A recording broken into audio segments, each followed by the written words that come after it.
The B.rad podcast is brought to you by MoFo, male optimization formula with organs to boost testosterone. B.rad's macadamia masterpiece, mind-blowing nut butter blend. Chili Pad, temperature-controlled mattress systems. Inside Tracker, blood, DNA, and fitness tracking data all in one. And New Optimal, 3 nootropic supplements designed to improve focus, memory, and drive. And check out the bradkearns.com shop page, my personal selection of favorite products with great discounts for health, fitness, and peak performance. Bottom line is, we're educating the public, but it's a very slow process, as you can imagine. It was slow educating the public about tobacco. It was slow educating the public about opioids. It was slow educating the public about alcohol. When these 8 are working for you, you'll be as healthy as anybody. When these 8 are working against you, you're going to be sick as hell. I had no plan. Okay, I had absolutely no plan, and I will tell you, I didn't come with an agenda. This problem found me. All right, sometimes, problems find people rather than people finding problems. Hey, listeners, what an incredible honor it is to share with you my interview with the one and only Dr. Robert Lustig. He is a multi-time best-selling author, arguably, or not arguably, the world's preeminent anti-sugar crusader. His great books, Fat Chance, The Hacking of the American Mind, and the most recent one that we focus on is called Metabolical. And this guy swings for the fences, man. He is fighting a royal and fantastic battle against the mighty forces of industrialized food and flawed government policy and trying to take down these big beasts. And for us, simplify this incredibly frustrating challenge of learning how to eat healthy, protect against disease, reach and maintain an ideal body weight.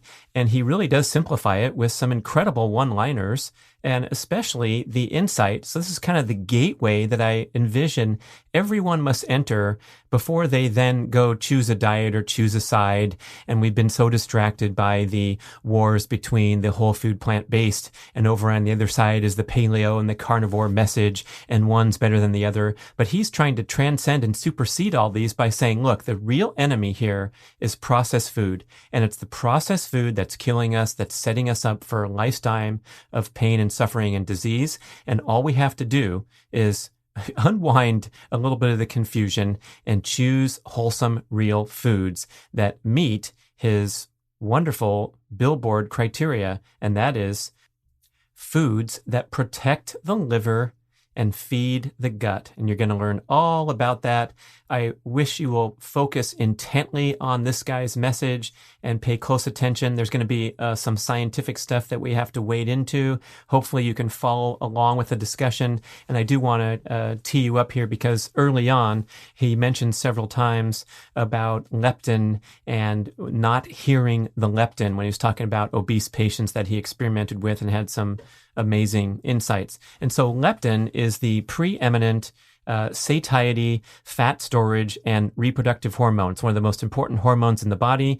It responds very closely to insulin signaling. And so when insulin is high, as with our adverse modern diet, it hampers the signaling of leptin to the brain. And so what that means is you're locked into a pattern of overeating and fat storage rather than energy balance. And so we want to optimize our leptin signaling. Very important. We write about it a lot in the various books, but that's coming right out of the gate with this insight about how the dysregulation of the hormone leptin, the preeminent satiety, fat storage, and reproductive function hormone, when that's dysregulated, guess what? A switch turns on and you become a glutton and a sloth. And the great quote from Gary Taubes, which I mentioned in the show, that gluttony and sloth are not the causes of obesity, they are the symptoms of obesity.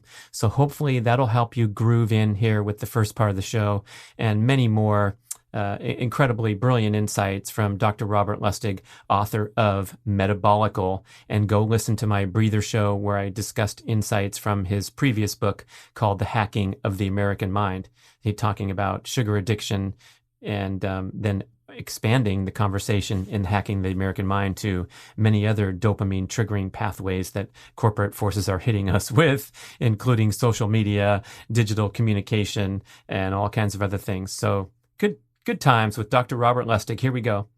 Dr. Robert Lustig, what an honor. I can't wait to dive into this magnificent work, especially your most recent book, Metabolical. But how are you and how's the book release going?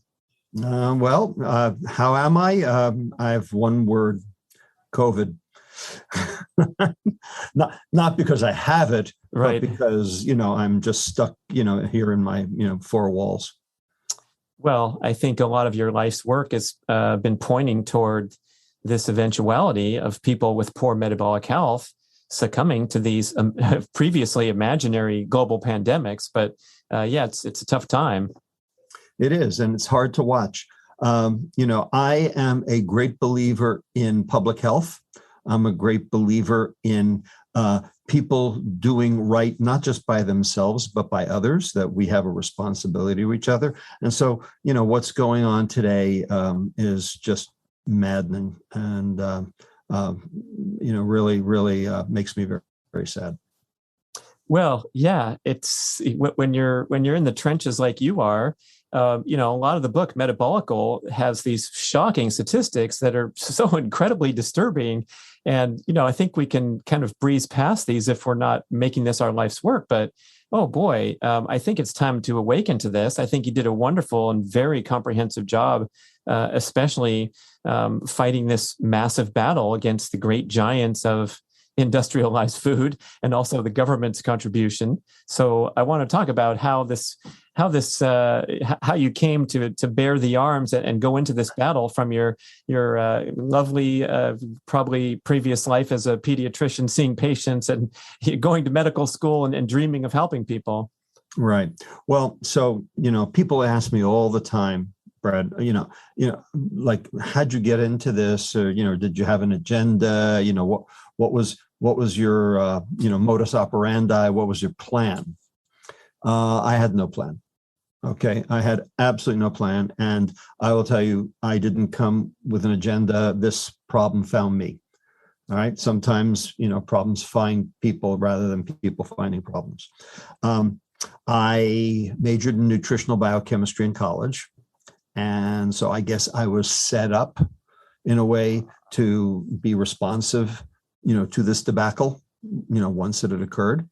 Back in 1975, when I learned nutritional biochemistry, I learned that different foodstuffs were metabolized differently by the body. So I was very prepared to hear that. And then I went to medical school the next year in 1976. And they basically beat it out of me and said, none of that matters. All of that's theoretical, or it's in animals or whatever. And we don't take care of patients that way. It's just calories. And, I was paying them a tuition bill, and these are the doctors. And so, I listened, for better or worse, I listened. And so really for the first 20 years as a practicing physician, in an academic institution, so I had plenty of backup in terms of, the medical and the dietary staffs, it was eat less, exercise more. This is the way you treat obesity and chronic disease. And none of my patients got better. Now, the standard thought when your patients don't get better is, well, they're non-compliant. But I was having a real problem with children being perpetrators instead of victims, because I'm a pediatrician, and no child chooses to be obese. And then the data started coming out about the fact that babies were being born with extra fat. Okay, we had a 6-month-old obesity epidemic. Okay, and these, babies don't choose what they eat. So this was, sort of the cognitive dissonance that I was dealing with between, what I learned, then what I went to medical school to learn, and then what I was experiencing. And, none of it was making any sense. Now, in 1995, I moved from Madison, Wisconsin to Memphis, Tennessee to become a faculty member at St. Jude Children's Research Hospital. All right. And we had a cadre of 30 massively obese patients who actually started out completely normal weight, but then they got a brain tumor, a tumor in the hypothalamus, right in the middle of that energy balance pathway. And because of the surgery, because of the tumor, or because of the surgery, or because of the radiation, didn't matter. These kids basically turned into beach balls. And, the parents would basically, cry, at the visits, this is double jeopardy. My kid survived the tumor only to succumb to a therapy. And it was up to me to do something about it. So what do you tell them? Eat less, exercise more?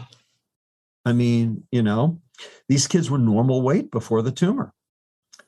So, it wasn't genetic, and it wasn't what their parents were feeding them before. And, clearly there was some organic lesion going on here. Well, in 1994, just the year before I went to St. Jude, we discovered this hormone called leptin. Okay. It was discovered at Rockefeller University, where I was a postdoc. So I knew about the hunt for it because, all the MDs, all the doctors at Rockefeller University all knew each other because we all had to take call in the hospital. So Jeff Friedman and Rudy Leibel were the people who, discovered leptin, cloned leptin from the leptin deficient mouse, the OB mouse. And so I knew both of them very well. And so I was, hearing about all of this, at research seminars for years. And then in 1994, they, actually discovered it, published it in Nature.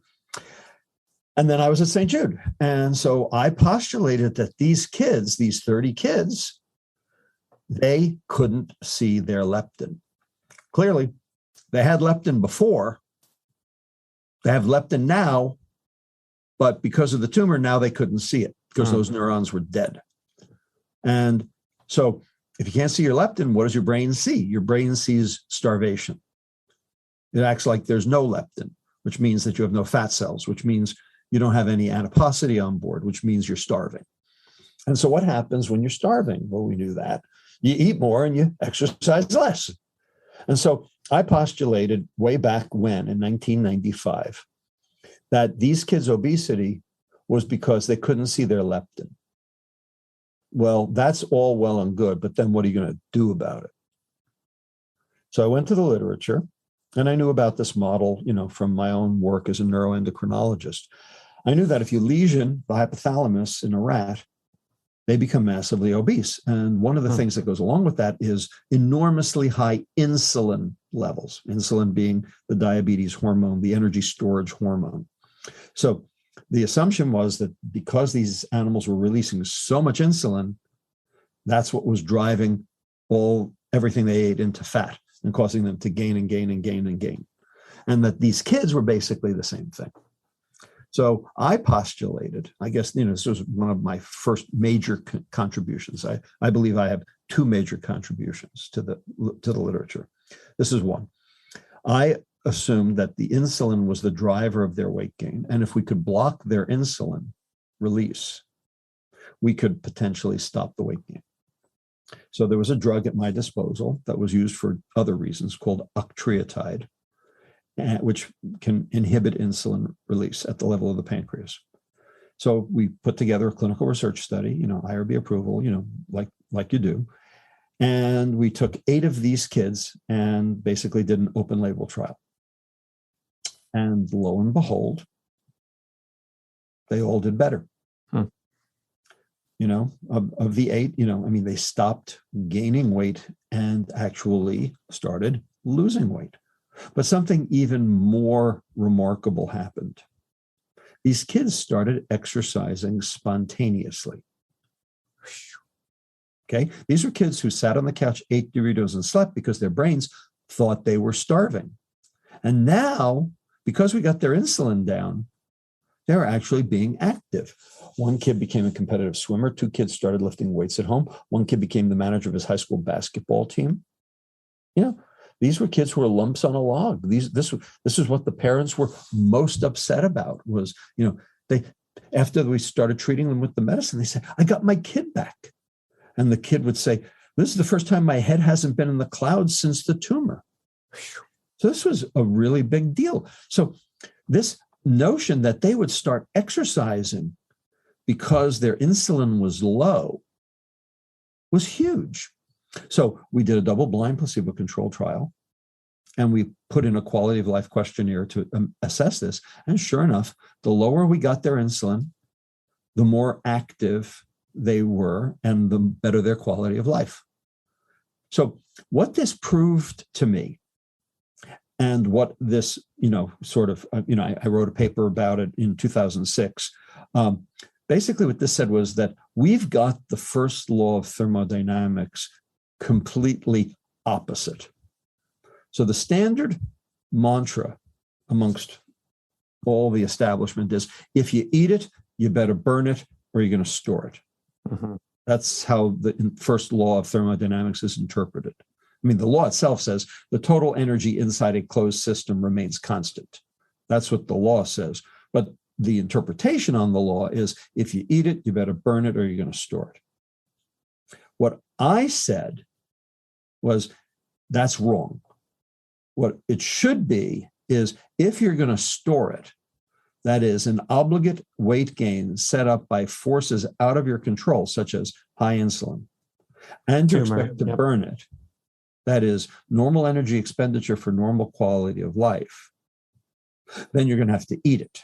And now the 2 behaviors that we associate with obesity, gluttony and sloth, are actually secondary to a primary biochemical problem. That this is biochemistry, that the behavior is secondary to the biochemistry. Now, I have looked at this question throughout my career in so many different ways from Sunday. And every single time, it's the biochemistry. Now, sometimes we're smart enough to figure it out, sometimes we're not. But to blame the victim, which is what we have been doing, does not explain obese newborns.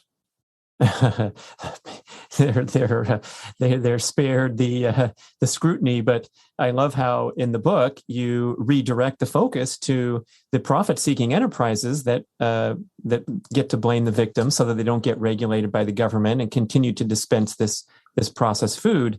And indeed, boy, is that a slippery slope, because once we start integrating this stuff into the diet, we become the slovenly glutton. But I love how you characterize that backwards. I hope the listeners can stay with us here, because like Gary Taub said, those are symptoms of obesity, not causes.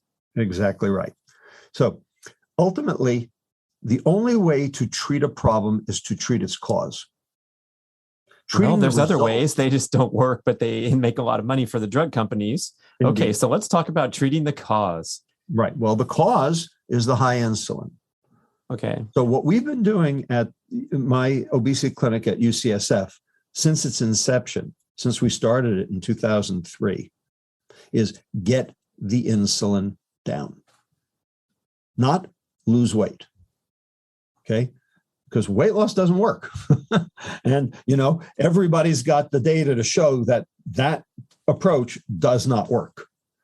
All right. What we did was said, get the insulin down any way you can. And how do you do that? Well, don't let it go up. So what makes insulin go up? 2 things, only 2 things. Refined carbohydrate and sugar. So what does a high refined carbohydrate, high sugar diet look like? USA, baby. Starbucks, McDonald's. That is the Western diet. Yeah. Okay. So what we realized, in terms of all of the work that has, come since, 25 years of work, is that basically what happened was we transitioned from an ancestral diet, which was low sugar, high fiber. And that ancestral diet could be a carnivore diet. It was still low sugar, high fiber. Or it could be a hunter-gatherer diet. It was still low sugar, high fiber. Either way you want to look at it, it was still low sugar, high fiber. We transitioned from this ancestral diet to our modern diet. And when did we do it? We did it, well, it started in the 1920s, but really picked up speed in 1970 or so. And then in 1975 was the introduction of high fructose corn syrup, which made sugar cheap. And then in 1977, we had the first dietary guidelines for Americans, which said, eat less fat. Mm-hmm. Well, if you eat less fat, that means you have to eat more of something else, more carbohydrate. So it was these things that basically, transitioned us into the modern diet and now our, epidemic of chronic metabolic disease. And amazingly, you're quoting timelines in the 70s and 80s and whatnot. But here we are in 2021. And I'm wondering, I know we have big machines here in place, but for example, putting the spotlight on your peers who are in a great place to dispense dietary advice, but they still seem to be stuck in pre-1970 dogma that came from manipulative forces, I suppose. Well, so, in the book, I take doctors to task. I take dietitians to task. I take dentists to that task. Okay. Nobody escapes unscathed. All right. That's what we like about you, man. You're free swinging, and I am. Someone needs to do it. I'm an equal opportunity offender. No question. You're going to lose all potential sponsors for your brand and your billboard. Oh my goodness. I already have.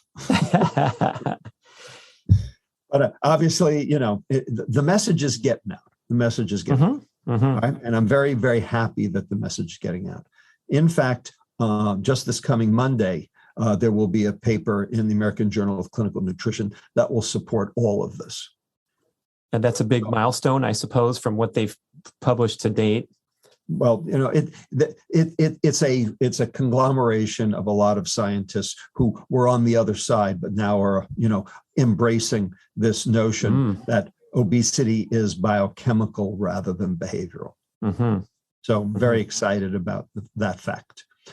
So, bottom line is, we're educating the public, but it's a very slow process, as you can imagine.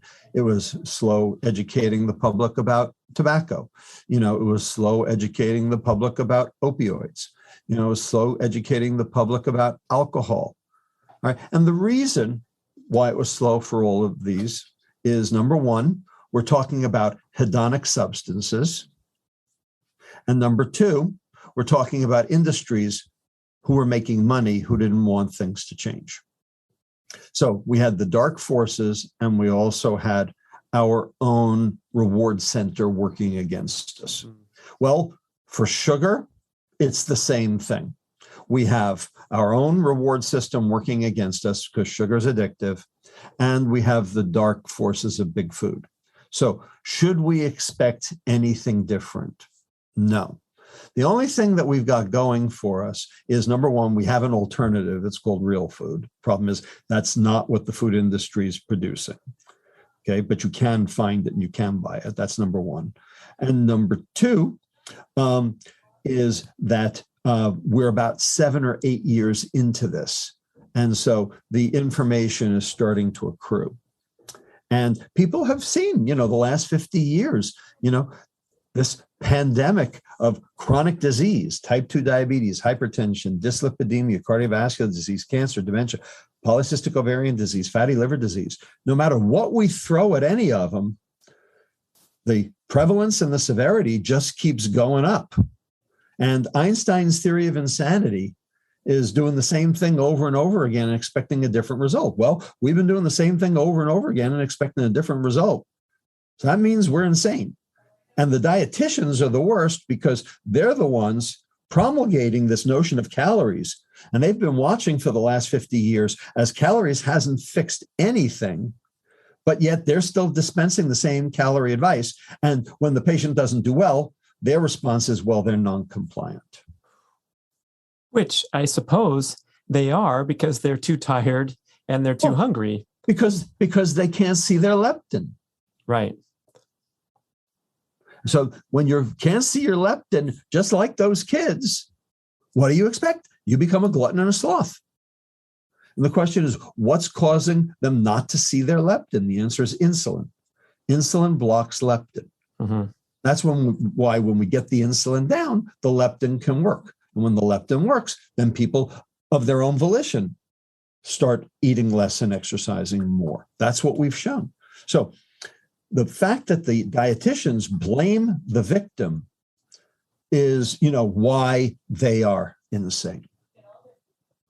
So you had that incredible drug intervention with the 8 morbidly obese kids in Tennessee. If that works so well, too. So about 18% of the adult population responded the same way. So there's no potential for this to be distributed in mass to people who refuse to cut back on their Oreos or something? Right. So that is a very good question, Brad. And I'm going to tell you that is one of the dark stains on this story. So the drug was made by a pharmaceutical company called Novartis, you've probably heard of.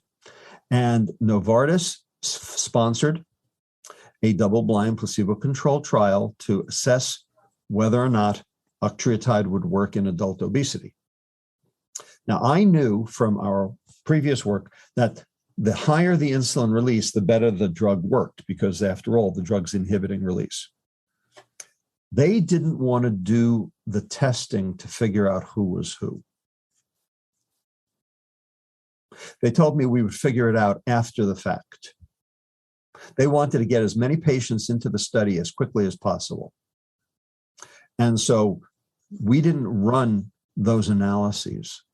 And then when we saw the results of how well they did over the 6 months of the trial, it was very clear that about 10%, maybe 15% of the patients did remarkably well. But there were a whole bunch of people that didn't.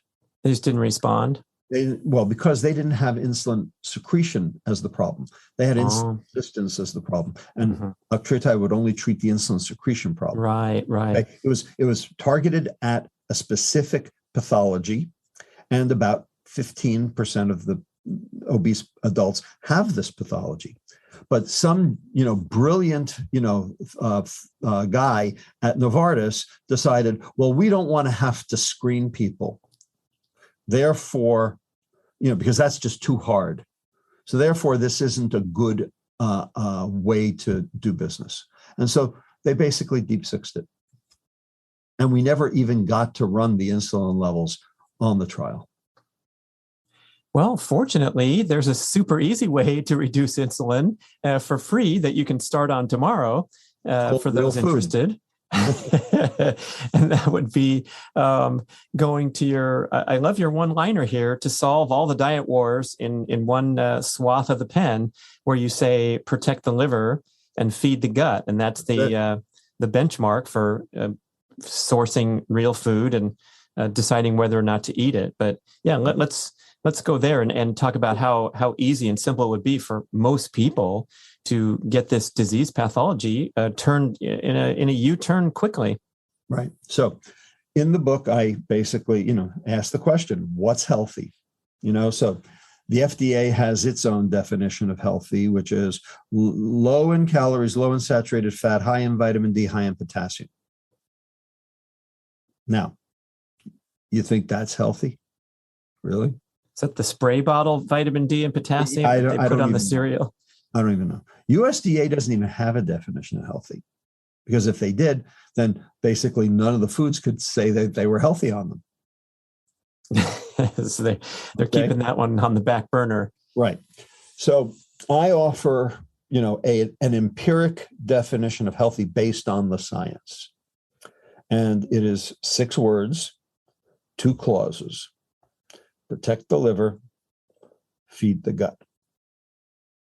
If you protect the liver stays insulin sensitive. if the liver stays insulin sensitive, then the pancreas can make less insulin to make the liver do its job. If the pancreas makes less insulin, that means insulin levels all over the body fall. And if insulin levels all over the body fall, then there's no pressure on the fat cell to take up more energy. And you actually have a chance to lose weight. So protect the liver. So protect the liver from what? Answer, refined carbohydrate and sugar. Because those are the things that end up driving liver fat production in the liver. So the thing that is sort of, front and center in this whole thing is what the liver does to extra energy. Now, the liver can do two things with extra energy. One is it can make glycogen. Glycogen is liver starch. Liver starch is what powers marathon runners and why marathoners carb load before a race. And glycogen, for lack of a better word, is safe. So your liver can store as much glycogen as it needs to or wants, and it won't get into trouble. Now, glucose will go to glycogen. So starch will go to glycogen. Now, if you overload, a little bit of it will turn into liver fat, and that can be a problem. But, in general, starch is not a big deal. However, this other molecule, fructose, the sweet molecule of sugar, that does not go to glycogen. It's also not insulin regulated. And the liver picks up all of it. Must go to the liver first, cannot be burned. It has to go to the liver first because only the liver has the transporter for it. So when you consume a 20-ounce Coke, you are flooding your liver with fructose. And the fructose basically has no place to go but the liver. And so the liver gets overwhelmed and the mitochondria can't process it and turn it into energy. And so the mitochondria basically stop taking it in, and the rest of the cell then turns that fructose, that sugar, into fat. And then that fat has one of two fates.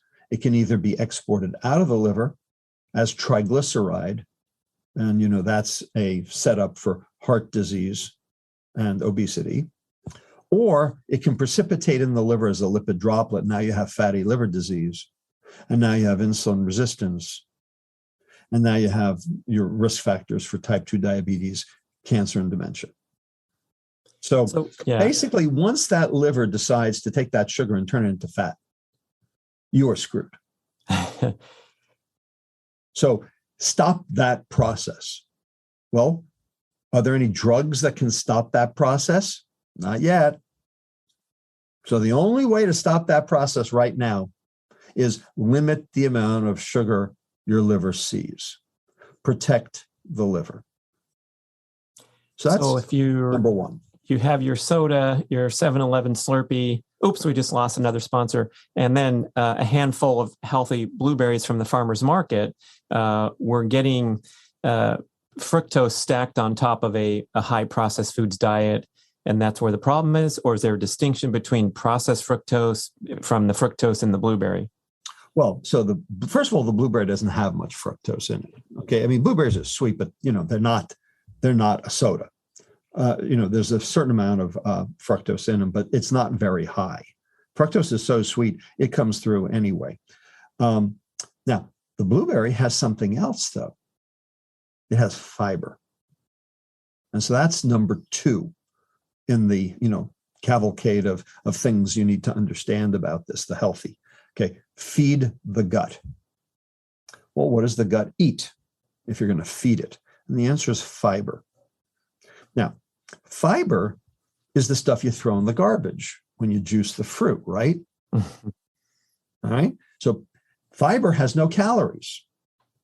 So everyone assumed, well, fiber's useless. Fiber's just what comes along with the fruit. No, that's the mistake. Turns out the fiber's not for you. The fiber is for your microbiome. The fiber is their food. So when you eat food, you're eating the food for you, and you're eating the food for them because they got to live. Okay, you got 10 trillion cells in your body. You got 100 trillion bacteria in your intestine. Okay, they outnumber you 10 to 1. Each of us is just a big bag of bacteria with legs. Now, they got to eat something. Well, what do they eat? Well, they eat what you eat. The question is, how much did you get versus how much did they get? And fiber makes sure they get what they need because fiber is their food. So fiber does 6, count them, 6 separate things in your gut that are all related to your body's metabolism and your metabolic health. 6. Here they are. The fiber, and there are 2 kinds of fiber, soluble and insoluble. Soluble is like pectin or inulin, like what holds jelly together. Insoluble is like cellulose, like the stringy stuff in celery. Okay. Together, they form a gel on the inside of the intestine. You can actually see it on electron microscopy. All right. Imagine a fishnet. The water goes through the fishnet. But now imagine a fishnet that has a whole lot of kelp. Okay. Now the water doesn't go through the fishnet because the kelp is blocking up the holes. All right. Well, that's what's happening in your intestine. Okay. The insoluble fiber, the cellulose, sets up the lattice work of the fishnet. The soluble fiber or globular, they plug the holes in the fishnet. And together they form this impenetrable barrier that reduces the rate of glucose, fructose, sucrose, simple starch absorption from the gut into the bloodstream so that you protect the liver. Okay? Now, if you only put soluble fiber in, like what the food industry does, like Fiber One bars or Metamucil, you're actually not setting up that gel because you need the insoluble fiber, and that's not what's there. Okay? So that's the first thing. And what that does is that protects the liver. The second thing is, because of that gel, because of the reduction in the rate of absorption, you keep your blood glucose from spiking too high. Okay, this is the concept of glycemic load. And that means your insulin response will stay down. And if your insulin response stays down, then you're not going to shunt sugar to fat. So that's number 2. Number 3, the food moves through the intestine and the microbiome will chew up what you didn't absorb early. So you're feeding your microbiome. Number 4, the food moves through the intestine faster because the fiber gives it bulk. It kind of greases the skids, as it were. And so you end up getting to the end of the intestine faster. And there's a hormone that the end of the intestine releases called peptide YY, which then goes to the brain and tells your brain, hey, meal's over. I'm done. I'm satiated. That is your satiety signal. And it takes about 20 minutes to get from the stomach to the end of the intestine, which is why we always tell everybody, wait 20 minutes before second portions. Okay, give the food a chance to get there. But the more fiber in the food, the quicker it gets there. All right? I mean, think about it. The B.rad diet, the bananas, rice, applesauce, toast diet that we give to kids when they have diarrhea. Okay, the reason is because it's constipating, because it's not moving the food through the intestine faster because there's no fiber in it. Okay, we've this, that's why it works to treat diarrhea, is because it's constipating because there's no fiber. All right, so that's number 4. Number 5 is the soluble fiber, the inulin,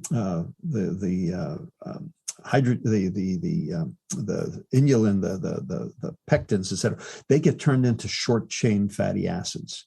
For short chain fatty acids like butyrate, propionate, acetate, these are actually immune modulating. They actually suppress your cytokine response, which turns out to be extraordinarily important in COVID. And one of the reasons why ultra-processed food consumption actually contributes to increased COVID mortality is because of the accelerated cytokine response. You want to keep that cytokine response down, right?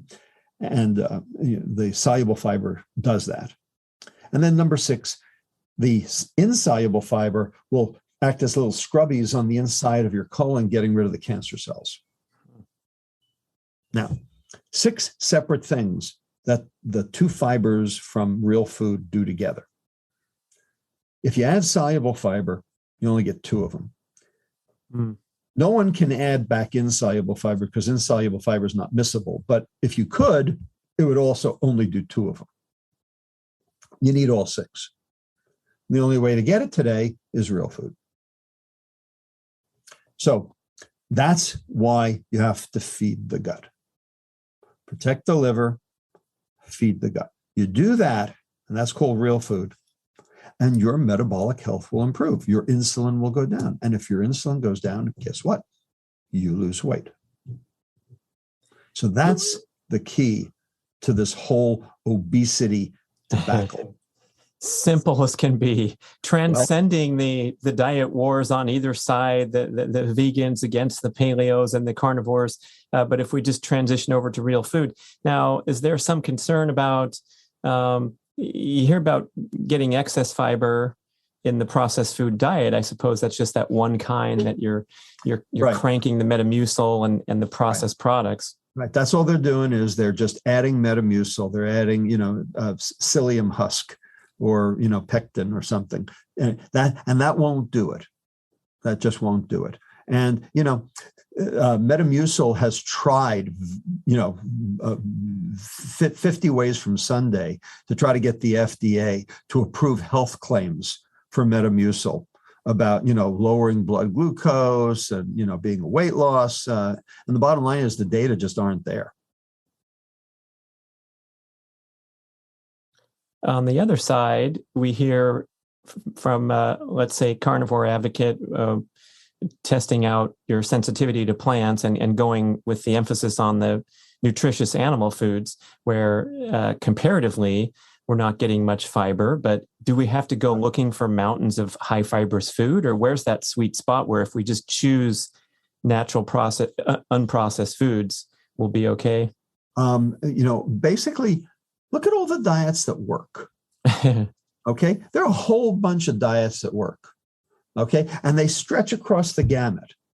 All right. We have, keto and carnivore and, paleo and traditional Japanese and Mediterranean and, sugar busters for that matter, and zone and Ornish and I forgot Atkins, throw Atkins in there. And, finally, all the way to, unprocessed vegan. All right. So we have things that are high fat, low carb, and we have things that are low fat, high carb. Okay. Every diet that I just mentioned works. So it's not the carb or the fat. They all work. So what do those diets have in common? They all are real food. Now, as it turns out, you can do keto wrong. Mm-hmm. Okay. Keto is a good diet. I'm not against keto. I'm for it. We used it in our own patients at UCSF when we needed to in the right patient. So I'm not against it. I don't think everyone needs to be on it. I don't think everybody has to go to that extreme. But here's the problem with keto. Even a little bit of carbohydrate will suppress insulin. Will stimulate insulin. My mistake. Even a small amount of carbohydrate in the diet will stimulate insulin. And if you stimulate insulin, you then stop the ketosis. Mm-hmm. And if you stop the ketosis, now, instead of being on a ketogenic diet, what you're on is a high-fat, medium carbohydrate diet, which is the single worst diet you can be on. Mm. So unless you are absolutely fastidious and measuring your ketones either with urine or breath consistently, okay, I can pretty much guarantee you that within 2 months, you're not even on the keto diet anymore. Mm-hmm. Okay. Only the truly committed can manage a ketogenic diet for any length of time. Now, that doesn't mean that people can't do it. They can. God knows they can. But the, shall we say, weekend warrior type, who are just going to do this because it sounds like a good idea, they're going to be falling off the wagon, imminently. Inadvertently too, sometimes. And they won't even know. And they won't even. So this is the problem with keto. The problem with vegan is much easier to explain. Coke, Doritos, and Oreos are vegan. Okay. So vegan, if it's going to work, means unprocessed vegan. Processed vegan is the Western diet without meat. So that's the bottom line. So, you want to do it one way? Fine. I don't care. You want to do it the other way? That's fine too. Individual people will end up gravitating toward one or the other, and presumably one will work better based on your own biochemistry than the other. And there are ways to figure out who you are. And I actually have that in chapter 9 of the book, is to figure out who you are. But I'm agnostic as to which diet is better for any individual person. Right. And I'm not here to, fan or flame the diet wars. The problem is the vegans and the ketos actually have more in common with each other than they can possibly imagine. And really their enemy, the enemy of my enemy is my friend, okay, is the process, the CPG companies. That's who they should be fighting with, not with each other.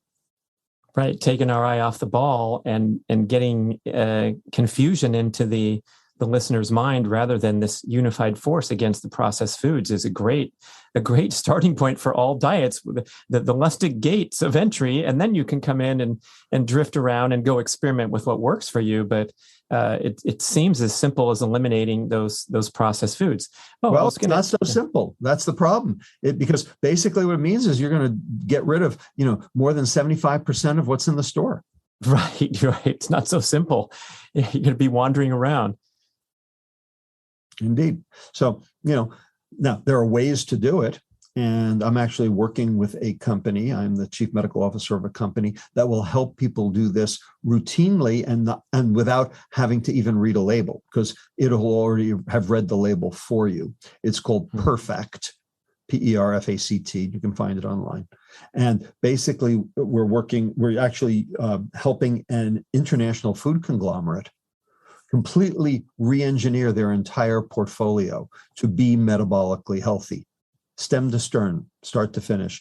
Everything will basically be metabolically healthy when we are done with it by adhering to these principles. Seems like a good opportunity, especially for a big player to come out strong and saying, look, now you can actually trust us. Sorry about the last 100 years of cereals and Pop-Tarts and whatnot. That's why I'm helping them. By the way, I'm not taking any money for it. That would be a conflict of interest. So I don't take money for it. I'm doing it, out of the goodness of my heart. But the bottom line is, if one international food conglomerate can do it, then maybe a second one or maybe a third one, and then if there's pressure on them, to do so, that's how you ultimately affect global societal change. So back to that association with consuming refined carbohydrates and spiking insulin, there's also some talk about the role of refined industrial seed oils in contributing to insulin resistance, because they hamper your fat burning ability. Where does that fall in? So pretty much all of those seed oils are omega-6s. And omega-6s are pro-inflammatory. And inflammation drives insulin resistance. So it's, omega-6s are necessary. It's not that they're not necessary. They are necessary. They are pro-inflammatory, and you need inflammation, okay? You need inflammation to, basically take care of viruses. Or, if we didn't have inflammation, we'd all be eaten by the maggots. You have to have an inflammatory response. But the question is, what kind, how often, and, is it going on at baseline? And it turns out that the more omega-6s you consume, the higher the baseline inflammatory response. And the reason is because omega-6s are the precursor of arachidonic acid. Now, arachidonic acid is the precursor of prostaglandins and leukotrienes and pro-inflammatory molecules. And so we're supposed to consume omega-6s, but we also have to consume the opposite. We have to consume the compounds that actually suppress inflammation, called omega-3s. Omega-3s are absolutely essential for normal brain functioning. They are part of the neuronal membrane, and they keep neurons from dying. And so they're very important in both depression and dementia. But omega-3s, where do you get those from? Wild fish and flax, but not very much. And to be honest with you, there's not a lot of omega-3s in most vegetarian or vegan items. Mm-hmm. Right? And people talk about eggs being a source of omega-3s. Well, you know what? Processed eggs are not. Pasture-raised eggs, yes. And the reason is because then the chicken eat the grass. And the chickens, they don't make the omega-3s, they eat the omega-3s. The fish don't make the omega-3s, they eat the omega-3s. Who makes the omega-3s? Well, the algae. The plants make the omega-3s. The fish eat the algae, we eat the fish. So we get our omega-3s third hand, right? And the eggs, yes, it's true. If the chickens eat the grass, then they have the omega-3s. In the book, I actually have a picture, it's unfortunately black and white, of 2 eggs, sunny side up, frying in a skillet. One is a pasture-raised egg, and the other one is a factory egg. And the pasture-raised egg is orange, and the factory egg is yellow. So yellow eggs are actually omega-3 light. Okay, you want to go omega-3 heavy, you need pasture-raised eggs, but where do you get those? Yeah, they're more prevalent now, but it certainly is a big difference when you start to be selective. Same with your choices in the fish category, the meat category. And the meat category, right, absolutely. So, this is why, our current food system, our food business model has to be turned on its head, because we are rewarding the food industry for poisoning us. That's what it comes down to. And sugar is the biggest poison of all. So here's my question to you, Brad, and to your listeners, your audience. Is sugar food? Well, yes or no?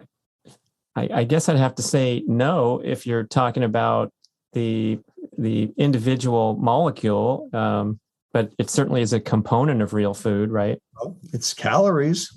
Right. And calories constitute food? Well, I guess that's debatable too. Well, it is debatable, actually. You're right. The dietitians will tell you, sugar is energy, and, food is, that's what food is, blah, blah, blah. Garbage. All right. What is the definition of food? We've already talked about the definition of healthy. What is the definition of food? Answer, go to Webster's. And it is, I've memorized it, a substrate that contributes to the growth or burning of an organism. Okay. And I accept that. That's a fine definition. So, a substrate that contributes to the growth or burning of an organism. Let's take burning first. What if a substrate actually inhibits burning? Like the seed oils? Well, no. Seed oils can still be burned. They'll still be burned. But what if a specific component of food actually inhibits mitochondrial function? Mitochondria, where the burning takes place. What if you actually inhibit mitochondrial enzymes? Turns out sugar, the fructose molecule, inhibits 3 separate mitochondrial enzymes. It inhibits AMP kinase, which is what turns mitochondria on and causes them to divide and make more of them. It inhibits ACAD-L, acyl-CoA dehydrogenase long chain, which is the start of the fatty acid oxidation, the burning of fats. And finally, it inhibits CPT1, carnitine palmitol transferase 1, which is the shuttle mechanism by which fatty acids get into the mitochondria in the first place to burn. So 3 separate enzymes being inhibited by one molecule. So if fructose is inhibiting burning, then we have to look at growth. So does sugar contribute to growth? And the answer is growth of cancer cells. Growth of the waistline. Well, yeah, but it does not contribute to growth. It actually inhibits growth. So my colleague, Dr. Efrat Monsenigo Ornan, who is the head of nutrition at Hebrew University, Jerusalem, just published a 27-page article in Bone Research demonstrating the mechanisms by which ultra-processed food, and specifically sugar, inhibit bone formation, bone growth. And we know that basically once you raise insulin, what you're doing is you're raising cancer potential. So you're actually increasing cancer risk. Mm-hmm. So sugar inhibits normal growth. It inhibits normal burning. So is sugar a food? I guess it's losing its status very quickly here. In fact, sugar is a poison. Mm-hmm. Because anything that would inhibit the growth or burning of an organism would be a poison. Now, where's the cutoff point, Rob, from the natural sugars contained in the apple off the tree versus the apple juice? It's very simple. The apple has fiber. The juice doesn't. So that's the litmus test right there. So the fructose molecule is the same in both. But the difference is that when you consumed the fructose molecule as part of an apple, the fiber made sure your liver didn't see it. Made sure it went further down the intestine, where instead it became the food for your microbiome instead of the poison for you. So there comes up your other mantra, which is it's not what's in the food, it's what's done to the food. Correct. And that's going to have us unwind a lot of the marketing content and the food label. The food label and all the touting on the box of the great things that are in this box, however, how badly processed it's been. That's right. It's not what's in the food, it's what's been done to the food. And you can't learn that from the label. In fact, the only way to approach this is when you see a label on any given food, it's a warning label. It says nutrition facts, but we can just interpret that to mean nutrition warning. Yeah. Right. Exactly right. So this is what I try to convey in the book is, basically how to conduct yourself in the store, how to figure out what it is you should be eating, okay, and why it is that every single thing you do to try to make yourself healthier backfires. Mm. So if we want to unwind things a little bit, you mentioned glucose being the symptom, not the cause. That's I'm right. having fun with my continuous glucose monitor and enjoying it's Levels Health too. What? It looks like Levels Health. Oh, this is Nutrisense, but I like the Levels Health people too. And it's a really good behavior modification device because you can see in real time what happens when you walk after your meal and all that great things. And I like how you mentioned exercise hitting 5 of the 8 subcellular pathways to disease, which is better than 0. It's better than 2, but altering the diet and the idea that you can't outrun or out-exercise a bad diet, I think needs to come to the forefront these days. Indeed. So in the book, I talk about the 8 subcellular pathologies that drive all chronic disease. Okay. Now, these 8, I call them the hateful or the grateful 8. When they're working for you, you'll be 110 playing tennis. When they're not working for you, you'll be 40 in a wheelchair with 2 stumps on dialysis waiting for your next stroke. Okay. And everything, of course, in between. Now, those 8 pathologies belie all the chronic diseases that I mentioned earlier on in the program. But they don't have ICD-11 codes. So doctors don't know them because they're not getting paid for them, and doctors don't explain them to their patients.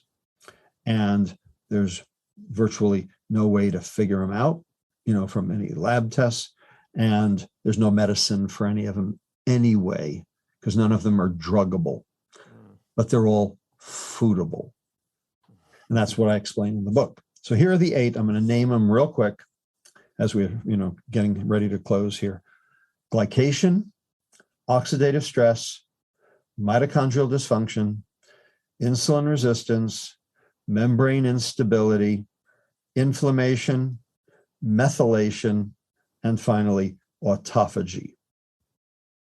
Now, when these 8 are working for you, you'll be as healthy as anybody.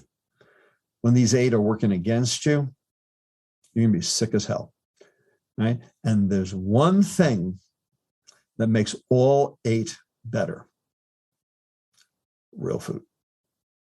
And there's one thing that makes all 8 go south all at once: processed food. I like how you say that all this fascination with fasting and kickstarting autophagy is wonderful. But if you have a baseline diet of real food, you don't even need to fast to enjoy the benefits. And that kind of makes sense from an ancestral perspective too, where we're bragging about our ancestors going all winter with no food. But the ones by the ocean that figured out how to make a fish net, they were probably eating as much as they wanted all day long for years and centuries. Right. So it's a nice, big picture look at everything instead of getting fixated with the details of how long your fasting period is today versus tomorrow and all that. Exactly right. Bottom line, why does intermittent fasting work? Well, it probably works for 2 reasons. One, it gives your liver a chance to burn off the fat that accumulated from the hours before, thereby keeping your liver insulin sensitive, i.e. protecting your liver.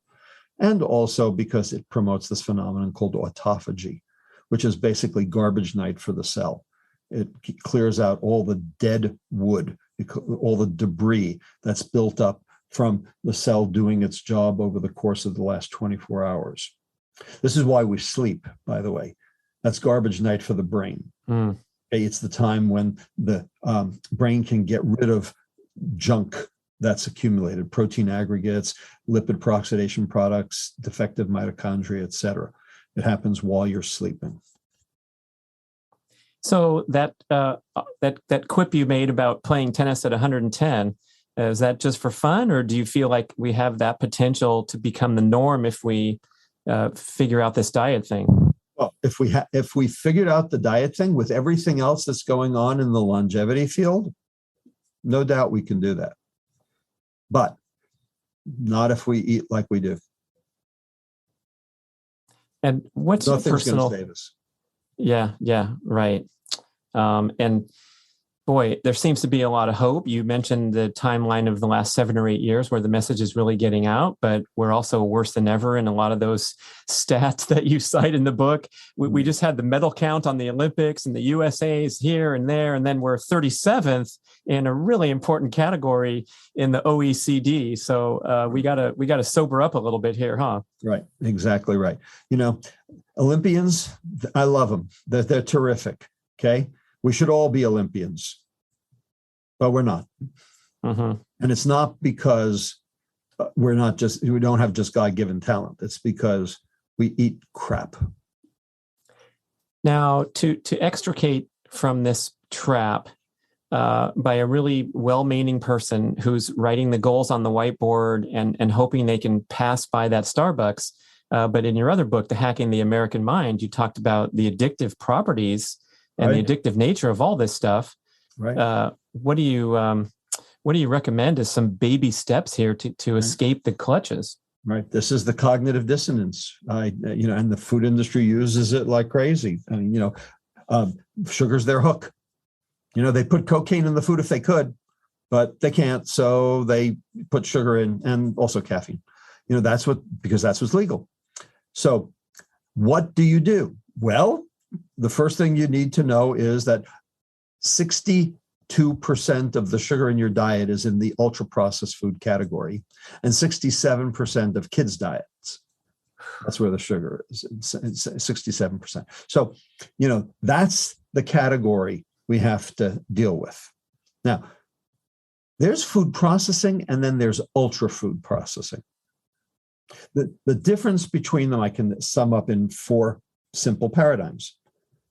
You have an apple, you have apple slices, you have apple sauce, you have an apple pie. Which one is bad for you? I'm going to say the latter two, no brainer. Well, turns out the apple pie is worse than the apple sauce, but the apple sauce is worse than the apple slices. And the apple slices, believe it or not, is worse than the apple. Okay, so every degree of processing takes you down that road. But it's really only that class 4, that apple pie, that really portends significant cardiometabolic danger. All right. But that, unfortunately, is 90% of the food. Right. A lot of it in disguise. We know the apple pie is a sugary treat, but when you go to Jamba Juice and look at the marketing messaging and same the thing. Health bomber, super green health bomb, right? You're looking at grams of processed sugar. That's it. So this is what people have to understand. This is what people have to embrace. And if we do, then, we can get somewhere. But ultimately, the food industry has to change. And, they're going to basically drive this bus till the wheels fall off. Yeah, I like your comment that there's always going to be more money than votes. So we kind of have to vote with our pocketbook and push you can vote with your fork. You vote with your fork right? 21 times a week. Or less if inclined. What's your personal routine like before we close? I'm curious. I never discuss it. That only gets me into trouble. Yeah. I mean, you made a joke that you're not standing here as an extreme fitness guy. No. You wish you were not overweight or something of that in an interview, but it's I'm just a scientist. I am not a role model. I am just a scientist. I understand that that doesn't mean, I do everything right, and I'm clear on that. I was a stress eater throughout, childhood and college and med school, and really probably for the first 45 to 50 years of my life until I started figuring out what was going on. Right. And I suppose if we bring in a different level of mindfulness to our indulgences, and I talk about this a lot, I'm an athletic guy and I'm promoting health and all this great stuff. But when my popcorn habit gets out of hand because it becomes more habitual than celebratory, I think there's a clear distinction there where even Dr. Lustig is allowing us to enjoy our life a little bit. And who knows, we might see you eating a slice of cheesecake at the cafe when things open up in the Bay Area. But it's a different story. Only at Junior's in New York City. Right. That's the only cheesecake worth consuming. You got to shoot for the top. Great point. Oh, man. Everyone, I hope you go read Metabolical. Thank you so much for spending the time explaining things. The battle that you're fighting is tremendous, and keep up the great work. Don't give up. Don't back down now. You've gone this far. Oh, no, never. That's Dr. Robert Lustig, everybody. Thanks for listening. Thanks for having me. Thank you for listening to the show. I love sharing the experience with you and greatly appreciate your support. Please email podcast@bradventures.com with feedback, suggestions, and questions for the Q&A shows. Subscribe to our email list at bradkearns.com for a weekly blast about the published episodes and a wonderful bi-monthly newsletter edition with informative articles and practical tips for all aspects of healthy living. You can also download several awesome free ebooks when you subscribe to the email list. And if you could go to the trouble to leave a 5 or 5-star review with Apple Podcasts or wherever else you listen to the shows, that would be super incredibly awesome. It helps raise the profile of the B.rad podcast and attract new listeners. And did you know that you can share a show with a friend or loved one by just hitting a few buttons in your player and firing off a text message? My awesome podcast player called Overcast allows you to actually record a soundbite excerpt from the episode episode you're listening to and fire it off with a quick text message. Thank you so much for spreading the word. And remember, be rad.